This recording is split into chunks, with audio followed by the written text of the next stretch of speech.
Assalamu alaikum wa rahmatullahi wa barakatuh. We often use such sentences in our Urdu conversation.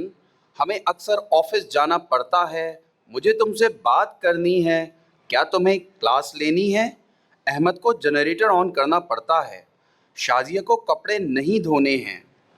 We are going to learn have to in this video today, and we will do some practice with exemplary sentences too. तो आइए आज की ये video start करते हैं. हम have to को model auxiliary verb के तौर पर इस्तेमाल करते हैं और हैव टू की उर्दू की एंडिंग्स दो तरीकों से होती है. नंबर 1, जाना है, खाना है, पीना है, क्लास लेनी है. एंड नंबर 2, जाना पड़ता है, खाना पड़ता है, क्लास लेनी पड़ती है. आइए हैव टू को उसकी डेफिनेशन के साथ सीख लेते हैं. हम हैव टू को इस्तेमाल करते हैं ऑब्लिगेशन के लिए, और ऑब्लिगेशन का मतलब होता है इंतहाई ज़रूरी काम, यानी कोई भी ऐसा काम जो करना इंतहाई ज़रूरी हो. इस ऑब्लिगेशन को हम दो तरीक़ों से इस्तेमाल करते हैं. नंबर 1, इंस्टेंट ऑब्लिगेशन, और इंस्टेंट का मतलब होता है फौरी. तो इंस्टेंट ऑब्लिगेशन का मतलब हुआ कोई काम करना है. And number 2, repeated obligation. Repeated का मतलब होता है जिसे बार बार किया जाए, यानी कि कोई काम करना पड़ता है. तो हैव टू को हम दो तरह की ऑब्लिगेशंस के लिए अपने जुमलों में इस्तेमाल करते हैं. Number 1, instant obligation, and number 2, repeated obligation. तो आपको ये याद रखना है कि हम हैव टू को इंस्टेंट ऑब्लिगेशन के तौर पे भी इस्तेमाल कर सकते हैं और रिपीटेड ऑब्लिगेशन के तौर पर भी इस्तेमाल कर सकते हैं. An exemplary sentence for instant obligation is written on your screens. My mother is calling me. I have to go. मेरी वालदा मुझे बुला रही हैं. My mother is calling me. ये प्रेजेंट कंटिन्यूअस का सेंटेंस है, तो इसकी मीनिंग होगी मेरी अम्मी मुझे बुला रही हैं. I have to go, मुझे जाना है. तो आप देख सकते हैं कि इस सिचुएशन में जब हम प्रेजेंट कंटिन्यूअस के साथ I have to go को इस्तेमाल कर रहे हैं, यहाँ I have to go का मतलब आ रहा है इंस्टेंट ऑब्लिगेशन, फौरी ऑब्लिगेशन, क्योंकि मेरी अम्मी मुझे बुला रही हैं तो मुझे जाना है. जबकि रिपीटेड ऑब्लिगेशन विच मीन्स कोई काम करना पड़ता है, और रिपीटेड का मतलब ऐसी ऑब्लिगेशन जो बार बार होती है. So the exemplary sentence is written before you. When my mother calls me I have to go. आप देख सकते हैं When my mother calls me, ये प्रेजेंट सिंपल का सेंटेंस है, और प्रेजेंट सिंपल का मतलब है रिपीटेड एक्शन या रूटीन एक्शन. तो जब हम इसको प्रेजेंट सिंपल के साथ इस्तेमाल करेंगे आई हैव टू गो को, तो इसका मतलब होगा जब मेरी अम्मी मुझे बुलाती हैं मुझे जाना पड़ता है. When my mother calls me, I have to go. अब अगर हम यहाँ जब मेरी अम्मी मुझे बुलाती हैं इसके साथ मुझे जाना है, तो it doesn't suit, it doesn't fit. ये इस जुमले के साथ फिट नहीं हो रहा इंस्टेंट ऑब्लिगेशन वाली मीनिंग. तो यहाँ पर इसकी रिपीटेड ऑब्लिगेशन की मीनिंग आएगी, क्योंकि ये प्रेजेंट सिंपल के साथ इस्तेमाल हुआ है. तो हैव टू को आप बहुत आराम से समझ सकते हैं कि आया कि हैव टू का इस जुमले में मतलब इंस्टेंट ऑब्लिगेशन है या repeated obligation, depending upon its usage with other sentences. आइए जल्दी से हैव टू का फॉर्मूला सीख लेते हैं. हम सबसे पहले सब्जेक्ट को इस्तेमाल करते हैं और उसके बाद हैज़ या हैव में से कोई एक चीज़ इस्तेमाल करते हैं. अगर ही शी इट है तो हैज़, और अगर आई वी यू दे है तो हैव, और उसके साथ टू लगता है.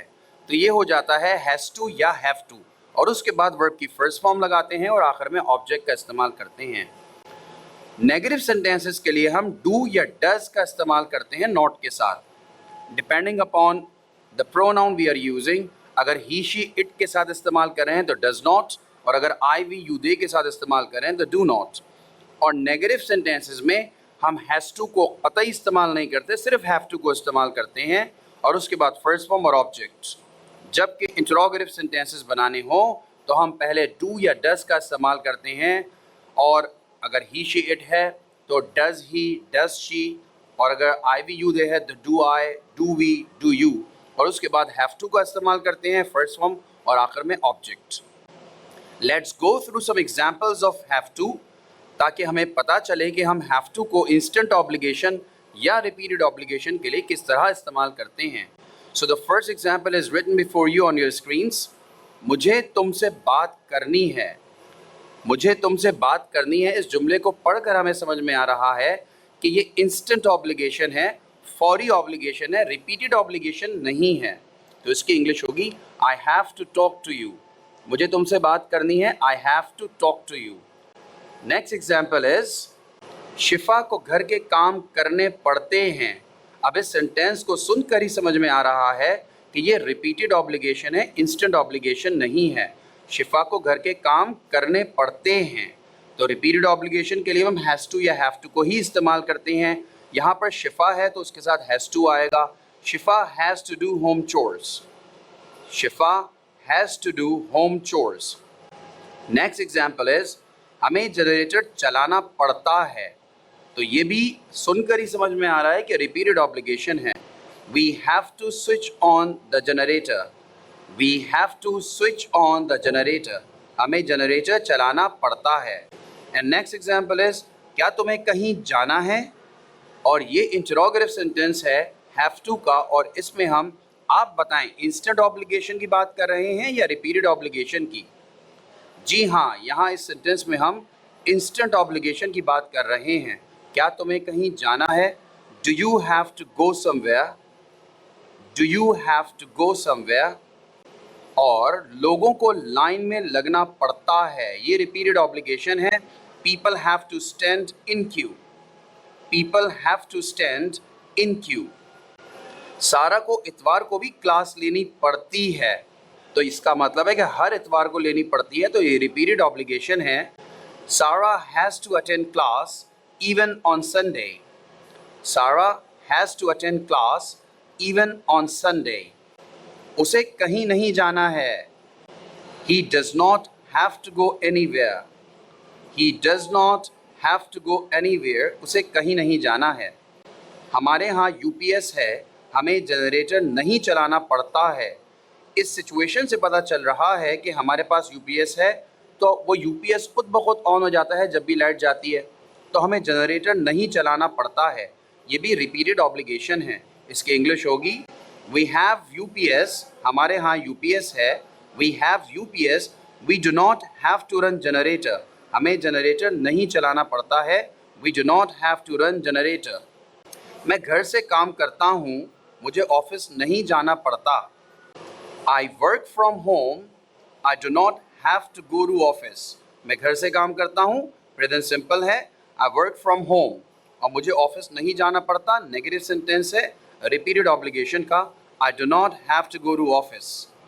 तुम्हें हफ्ते को यूनिवर्सिटी क्यों जाना है? ये इंस्टेंट ऑब्लिगेशन है। तुम्हें हफ्ते को यूनिवर्सिटी क्यों जाना है? Why do you have to go to university on Saturday? Why do you have to go to university on Saturday? और इस वीडियो का आखिरी जुमला है, इंग्लिश सीखने के लिए जुमले बनाने पड़ते हैं, और ये है repeated obligation. And it's very true, अगर आपको वाकई में इंग्लिश सीखनी है तो आपको जुमले बनाने पड़ते हैं। और इसकी इंग्लिश होगी we have to make sentences to learn English. We have to make sentences to learn English. I hope, my dear students, that you must have understood this use of have to as modal auxiliary verbs in English sentences. Now what you have to do, अब आपको क्या करना है? What you have to do, अब आपको क्या करना है? You have to make maximum sentences. आपको ज़्यादा से ज़्यादा जुमले बनाने हैं, so that you can speak fluently, ताकि आप fluently बोल सकें। मिलते हैं अगली इंफॉर्मेटिव वीडियो में। Till then take very good care of yourselves. अस्सलामु अलैकुम व रहमतुल्लाहि व बरकातहू।